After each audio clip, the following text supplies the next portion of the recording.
City of pearls, city of lakes, city of biryani. Yes, మంచి బిర్యానీ దొరుకుతుంది అనే పేరు నుంచి అక్కడికి వెళితే మంచి జాబ్ దొరుకుతుంది అనే వరకు ఎదిగింది మన హైదరాబాద్. 434 ఏళ్ల చరిత్ర ఉన్న హైదరాబాద్ ఆధారంగా కొన్ని నగరాలే పుట్టుకొచ్చాయి. హైటెక్ City, Pharma City, Fab City. ఈ ప్రయాణం ఇక్కడితో ఆగిపోలేదు. త్వరలో 4th సిటీ రాబోతోంది. ఇంతకీ ఈ 4th సిటీ నిర్మాణం సాధ్యమేనా? న్యూయార్క్ ని మించిన నగరంగా అది మారుతుందా, లేదా రాజకీయ ప్రవచనంగా మిగిలిపోతుందా? సాధ్యాసాధ్యాలు ఏ రకంగా ఉన్నాయి చూద్దాం.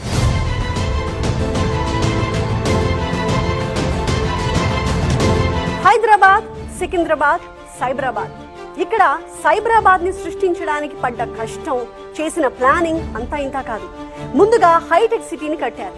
కేవలం హైటెక్ సిటీనే సరిపోదు, ఇన్వెస్టర్లు రావడానికి, ఉండడానికి, మీటింగ్స్ పెట్టుకోవడానికి నోవోటెల్, హైటెక్స్, మాల్స్ ఇలా కొన్నింటిని నిర్మించేలా చేశారు.